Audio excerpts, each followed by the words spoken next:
Hey there, welcome to Paper Reviews. This is Teresa. I decided to pull out my old Gelli plate, I think they call it. But on this one, it's called Gel Press. Oh, gel printing plate, actually, it has at the bottom there. I bought this, I believe, at Hobby Lobby. And you can see I bought it for $14.99, I'm guessing. That's American. I am a Canadian.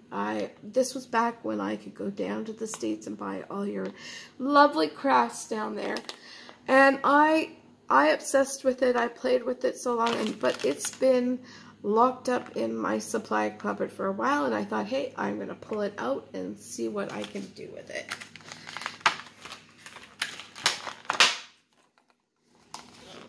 It's got a clear matte paper, and of course, if you don't know me yet, you'll know that I'm the type who doesn't clean up after. I just love whatever mess comes with it. So my palettes, everything. Happy coincidences. Alright, so I have some basics. Let's have a look up.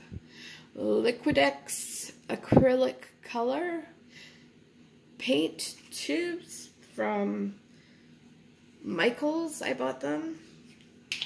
And I can't even really remember how to do this, guys. But I think I just plop some paint down. Let me make some pastel-y yellow. I like that idea. Yeah, you can tell I've been using the white heavy. And I want to make perhaps maybe some orange will happen out of this. Let's see. And then next, if I recall right, I take this roller. Now I got this roller way back in the day. It's a Stadler. Is it Stadler? No. Has an S on it, but I don't know for sure. It's called a Speedball. But I bought it way back in the day when I used to do scrapbooking. It was something, it was part of some certain technique that I can't even remember now because I've been using it as a paint area for a while. So I just roll it on, I believe. And it comes up with some unique. Now I could take a press from this, and I'm actually quite interested to see if anything will come of it. I know that you can even continue to add paint. Oops, did I knock you? I knocked you. So let's just take a press and see what that... I'm interested just as you are, maybe, because I have not done this forever. I used to make these really cool, but then I had so many papers that I was like, okay, time to get to do my glue book, my junk journals, because I have way too much supplies for this that I cannot condone continuing. Oh my gosh, okay. I don't know why, but I seem to love the yellow, red mustard look. It's just dramatic. So there you go. You can see I've got one layer on there. Now I can continue to layer up, or I can take a different print or whatnot. It's all about having fun. Do it with a copy paper if you want. The cheapest paper ever if you want, just to have fun. And then use those prints that you make. Cut them up, put them in tidbits of your junk journal. Heck, even make a divider for your planner. Do what you like. Don't worry. Now, I know that red goes well with blue, hopefully, to make purple. Ooh, this is not looking good. This looks a little chunky. What else should I do? Maybe a little bit more white. I like the dramatic of the white there. I'll add it over here. It's really just do whatever you want. And I promise you, after you play with it a little while and try it out, you will find you'll get some really good prints. I'm not putting too much on me right now because this is my first time back in forever. What do you think? Green? I don't know, it could become a brown mess, but I'm willing to try it out. Ooh. Okay, let's see what goes on here. So I'm just gonna roll it on. Ooh, that blue does not look good. Note to self. Well, now that just became a very interesting texture with the blue, because the blue seemed to be lost its water content.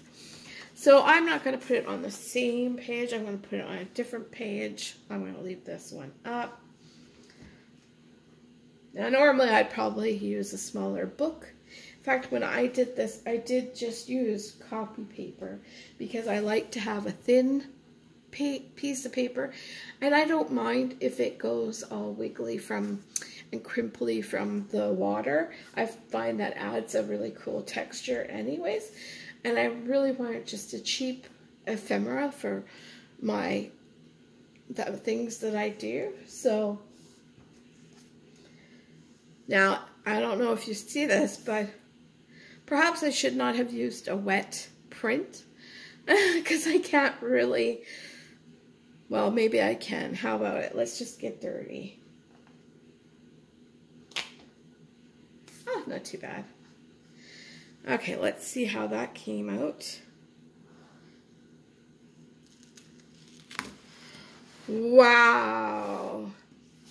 These prints kind of remind me of like that kind of oil art painting that you see, like where it's just got really interesting texture then. And you can see that some of the red came through. I'm just easily impressed, guys. I'll admit it. Easily impressed. And it even has a line through it, which I quite like. But if you don't like these lines, make sure when you roll it on, you're covering it, because the edge of your roller can create an imprint. I love it. So there's just an example, 2 so far. And I really don't care to play with the rules. I'm just going to flip this over, and if that sticks together, I'll rip it apart and I'll just continue from that. So I'm going to see if I can get one more print off of this, just to see what will come off. See, there is really no technique, really. Like, you just play, have fun. And I'm even rubbing my other painting into the, as you can see, the wet part, because it's bubbled up a bit. You can see that I just have fun. And if it's a mess, I can always paint over it, stick over it, do something else. These books last me a lifetime because I just continue. And they get chunky because of it. And I love chunky, so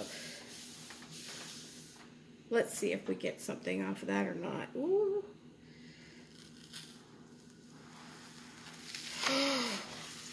Okay, am I in love?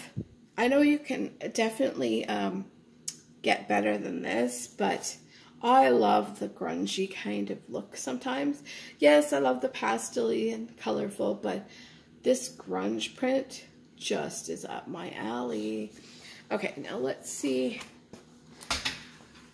what happened to my other prints when I pressed them together. It could be disaster, or it could be great. Oh, I think it was good. I think it turned out to give the texture. I found this red and yellow one to be a little bit too samey, but now it's got a gritty texture on it. I like it better. And this did get, because of my doing that, it did get a little tiny bit of a rip there. Woo! Sorry, just about disaster. But I like it. I like the coincidences and the little mistakes that happen. So there you go. But this one's my favorite, I have to say. You just play and have fun, and it's like the best investment I made. I waited, because they're quite expensive, usually. Like, I found that one pretty cheap, I thought, at the time, and I had waited and waited, and then when I finally got it, I was like, oh, jelly plate this, jelly plate that. So, I just think it's just so much fun. It's so easy. It doesn't take much. And then also, the way you clean your plate is you just keep on pressing down. But like, look how, because I gave the paint time to dry before I did that last print, it pretty much took all the paint off. When it's wet, it won't take all the paint, but if you let it dry too long, it won't transfer the paint. So, but as you can see, it's not hard. Different paint, obviously, because this is nice thick acrylic, so it's an easy way to start. If you were going to start with, like, I don't know, a more liquidy based, like runny, it might be a bit more difficult. I don't know. Like the kind that you get at the dollar store for like $1. Those might be different, I don't know, on how they transfer and mix together. But because I find these again, I guess people would say that they are the beginner for artists. But for me, they're a step up because they're not Dollar Tree. All right, have a great day. Get crafting, get painting, make some messes, and have some fun. See you later. Bye.